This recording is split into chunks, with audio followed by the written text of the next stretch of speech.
केतु देवता के कन्या राशि में प्रवेश पर स्पेशल वीडियो पर आज जो ज्ञान चर्चा आपको बता रहे हैं, इसमें हम आपका स्वागत करते हैं।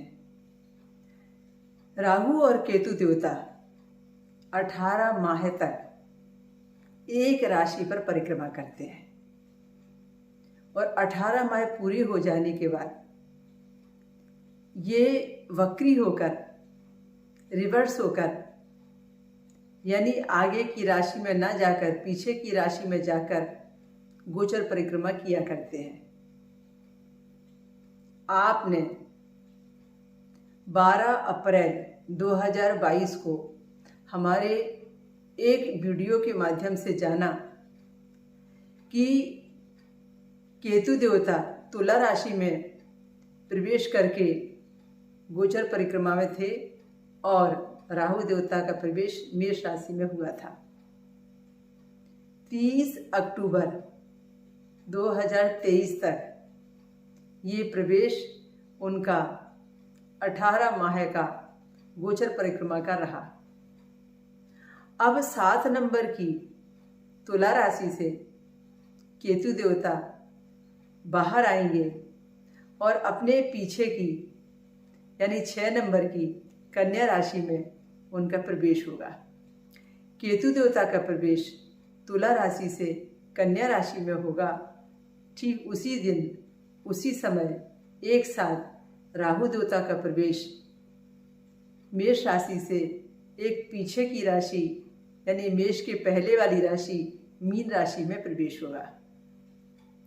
राहु का मीन राशि में प्रवेश हमें क्या देगा, या राहु देवता जब मीन राशि में पहुंचेंगे तो मीन राशि वालों को कितना प्रभावित करेंगे, इससे संबंधित आप वीडियो देख चुके हैं।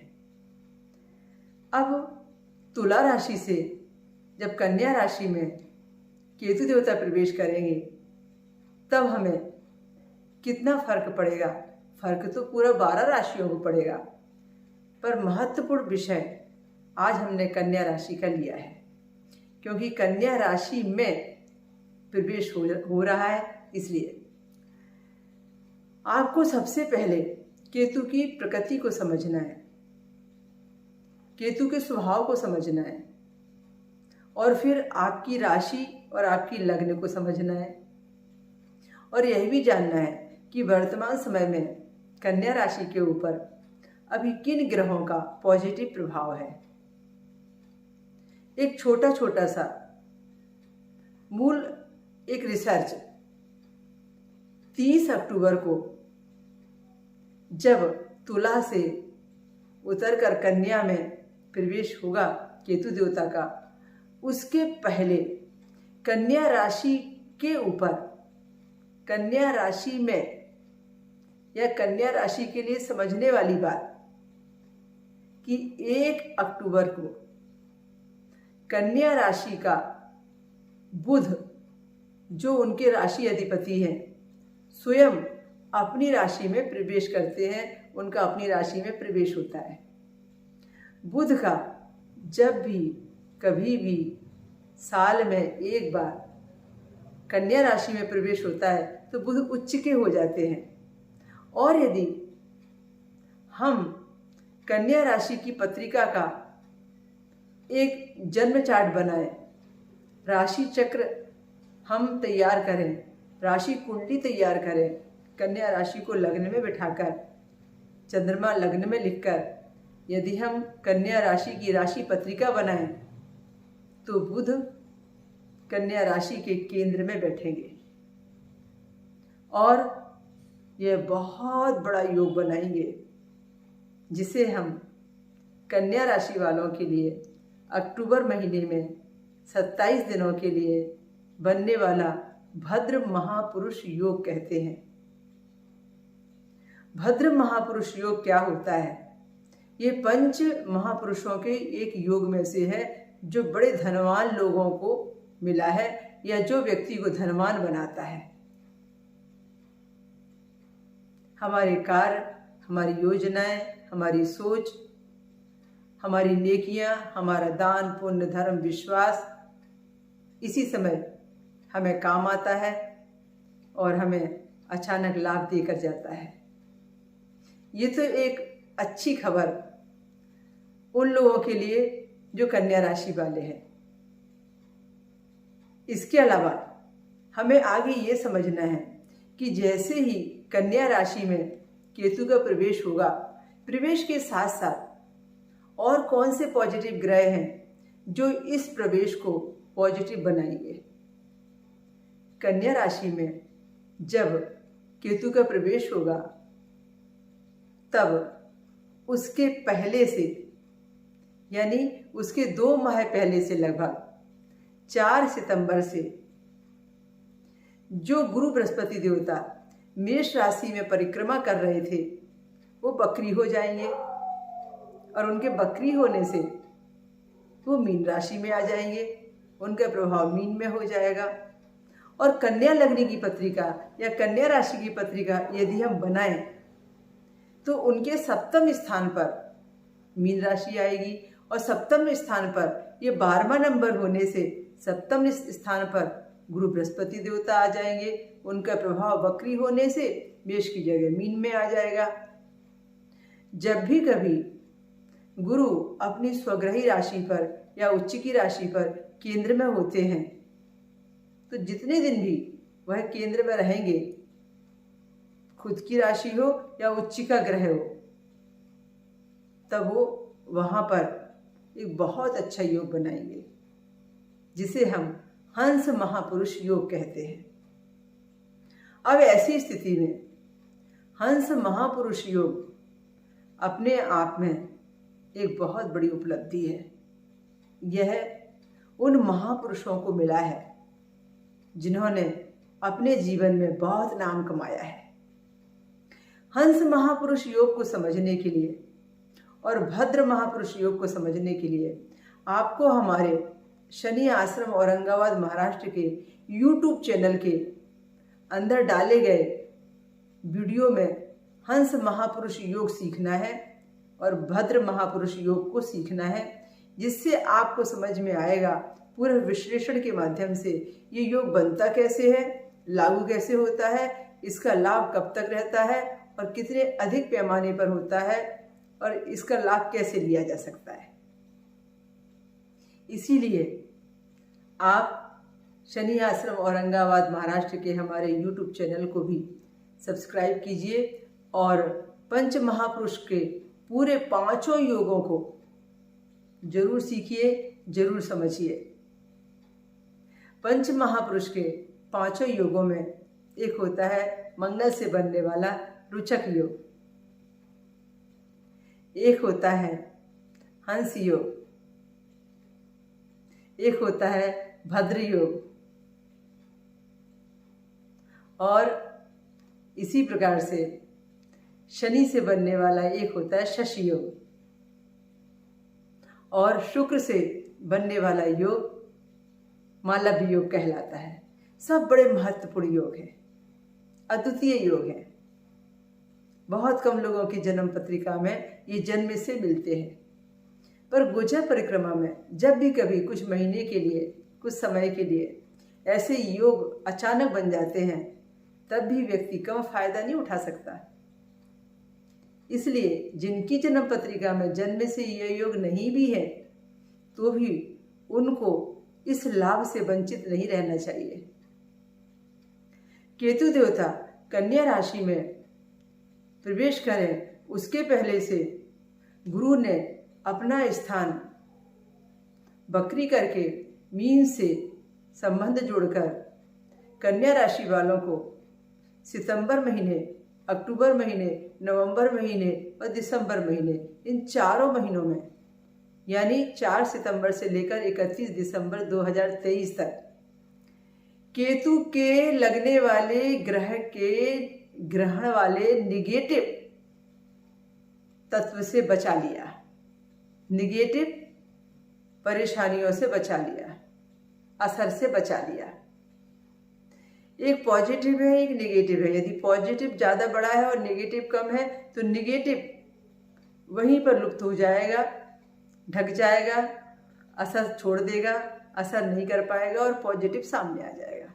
इसे कहते हैं मारने वाले से बचाने वाले बलवान बहुत होता है।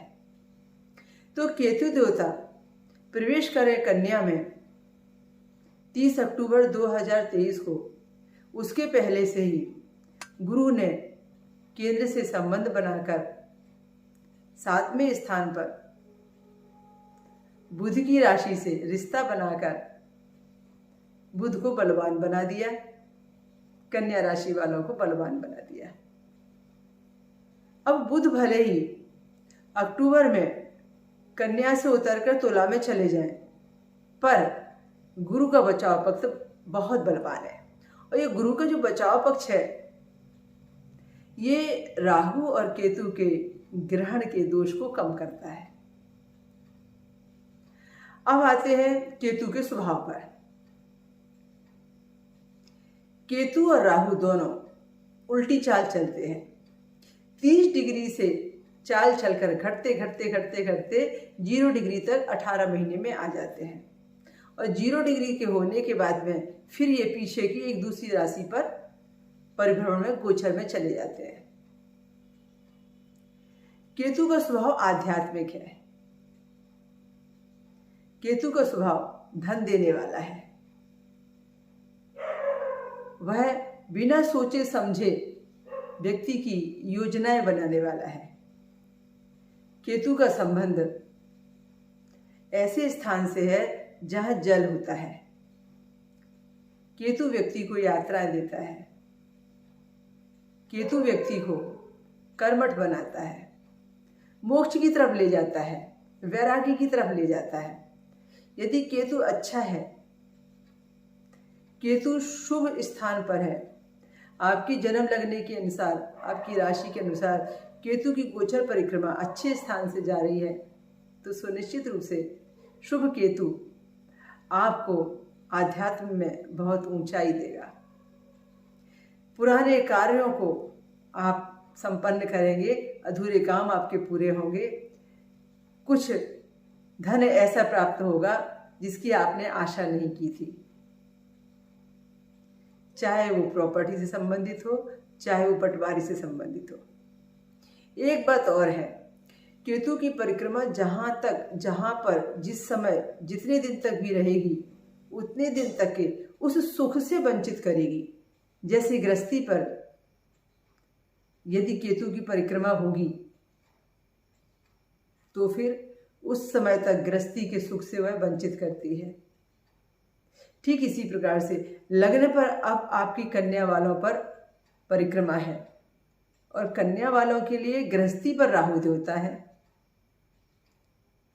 तब ये दोनों का मिला जुला प्रभाव ये हो जाएगा कि राहु का 7वें स्थान पर बैठना भी गृहस्थी के सुख में बाधा डालना है और कन्या राशि पर केतु के ग्रहण का संबंध वैरागी की तरफ, एकांत की तरफ ले जाने की भावना है।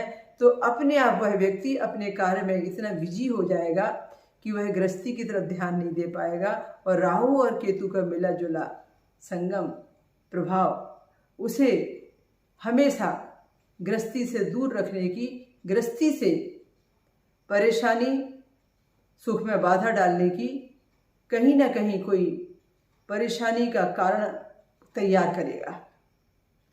बाधाएं आएंगी, रुकावटें आएंगी, सुख नहीं मिलेगा, घर से दूर हो जाना पड़ेगा, कुछ वैचारिक मतभेद हो जाएंगे जो इस परिक्रमा के चलने तक भी बने रह सकते हैं।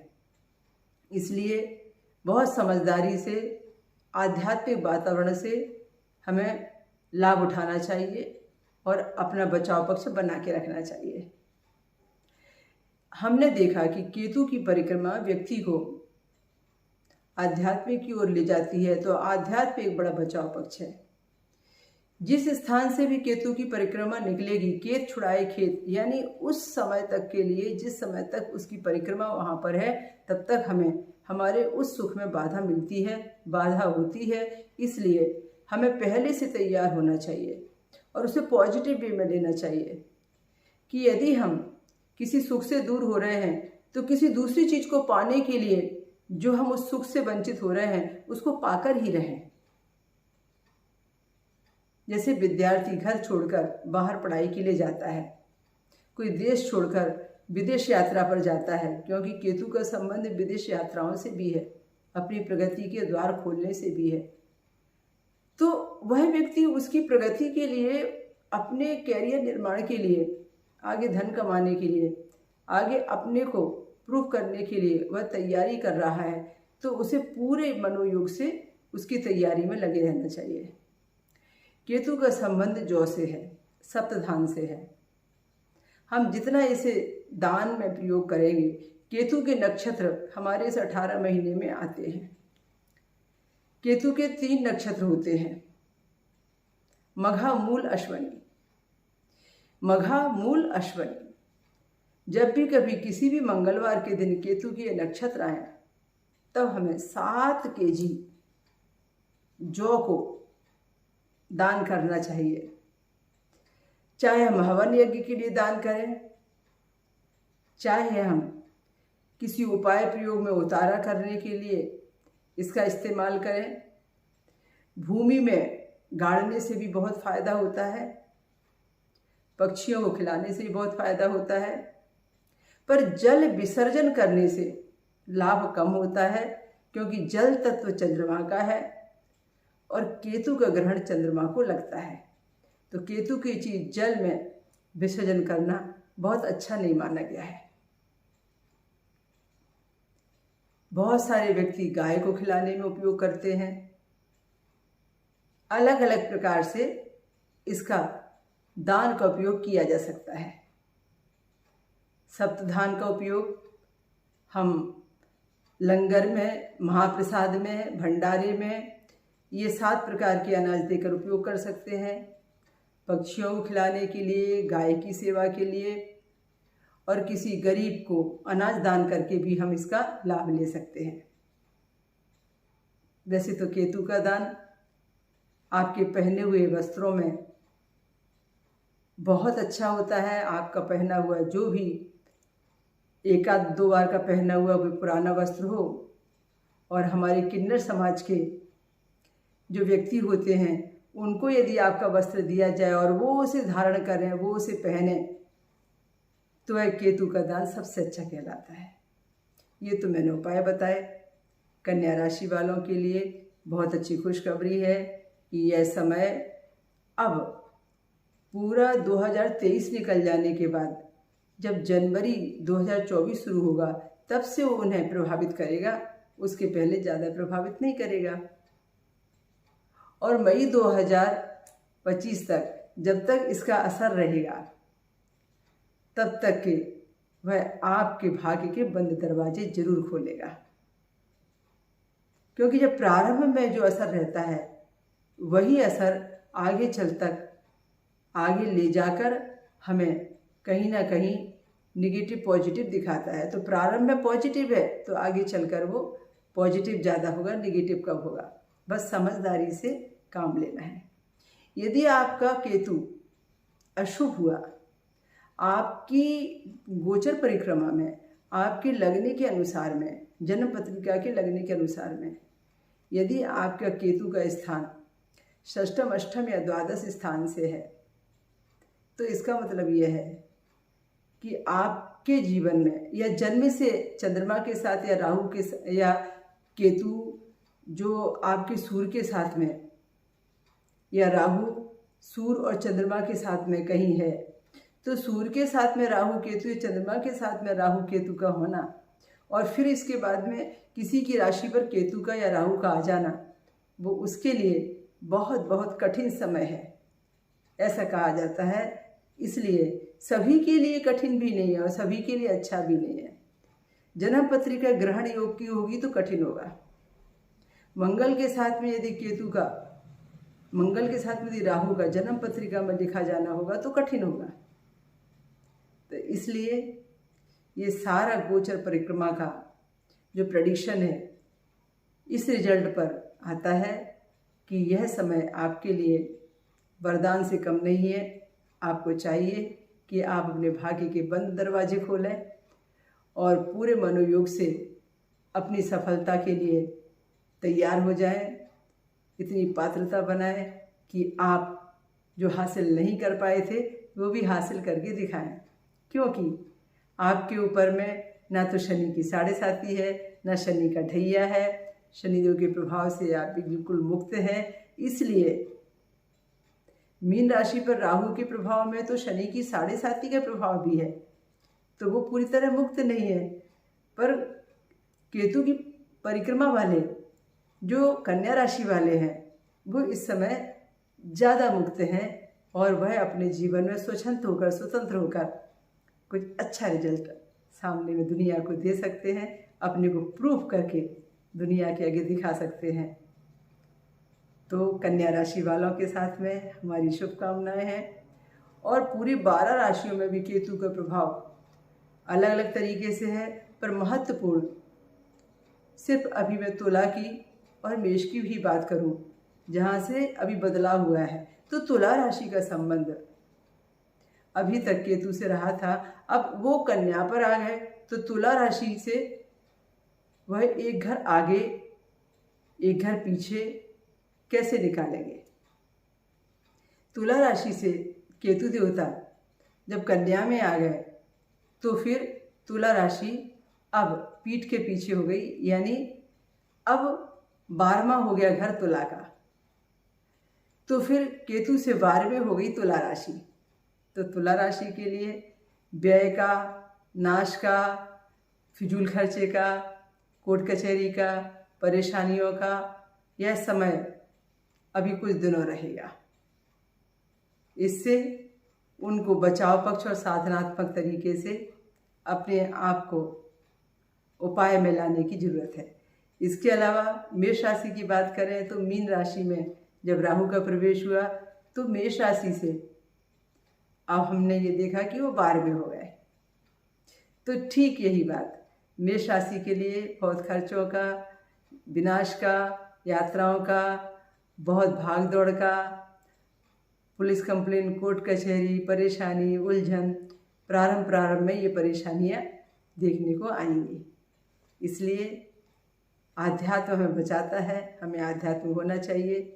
हम तो हर साल 14 जनवरी मकर संक्रांति के दिन अपने शनि आश्रम औरंगाबाद महाराष्ट्र के अंदर में राहु और केतु की शांति इसलिए किया करते हैं, नवग्रहों की शांति इसलिए किया करते हैं, शनि शांति इसलिए किया करते हैं कि ये जो यात्रा परिवर्तन होती है और 18 महीने तक किसी न किसी राशि पर जो इसका प्रभाव रहता है, उसे नेगेटिव को पॉजिटिव कैसे बनाया जा सके। और नेगेटिव को पॉजिटिव बनाना आपके हाथ में है। हमने तो शनि के लिए भी ऐसा ही कहा है कि बनाता नहीं कोई शनि जैसा बनने वाला आदमी चाहिए। हर ग्रह पर यह लागू होता है। हम शनि शांति अनुष्ठान शनिश्चर्य अमावस्या पर कराया करते हैं, तो हमने देखा है कि वो व्यक्ति जो कल तक शनि पीड़ा से परेशान थे, शनिदेव जी उनको इतना देते हैं कि वो गुरूर से कहते हैं कि बनाता नहीं कोई शनि जैसा और मिटाता भी नहीं कोई शनि जैसा। आप भी कभी संभव होता है तो एक बार शनि आश्रम औरंगाबाद महाराष्ट्र की यात्रा जरूर कीजिए, खास तौर से 14 जनवरी मकर संक्रांति के उत्सव पर या फिर शनिश्चरी अमावस्या के महोत्सव पर। यदि आप भी शनि की 7.5 ढैये से प्रभावित है, यदि आप भी राहु या केतु की परिक्रमा से या 18 साल की राहु की जो भी परिक्रमा होती है, जो भी महादशा होती है, या 7 साल की जो केतु की दशा होती है, या 19 साल की जो शनि की दशा होती है, उससे जब हम प्रभावित होते हैं तो हमें ऐसे स्थानों पर जाकर बहुत अच्छे तरीके से उसका शांति विधान करना चाहिए और नेगेटिव समय को पॉजिटिव बनाना चाहिए। मैंने पूरे केतु के विज्ञान के ऊपर और पूरे राहु के विज्ञान के ऊपर श्री शनि आश्रम औरंगाबाद महाराष्ट्र के YouTube चैनल पर बहुत अच्छे वीडियो डाले हैं, बड़े ज्ञानवर्धक डाले हैं कि जिससे आप A to Z केतु को समझ सकें, A to Z राहु को समझ सकें और समझ सकें कि यदि राहु देवता सप्तम आएंगे कन्या राशि वालों के तो क्या फल होगा, या मीन राशि वालों के केतु देवता सप्तम आएंगे तो क्या फल होगा, और हमें क्या क्या करना चाहिए। कैसे जानेंगे कि शुभ केतु है यह शुभ राहु है। तो राहु केतु की अशुभता और शुभता को भी आपको समझ आएगा। इनके नक्षत्रों के भी संबंध में आप ज्ञानवर्धन कर सकेंगे और उनको सही तरीके से नोट्स बनाकर आप उपायों में ला सकेंगे। तो आज के लिए इतना ही।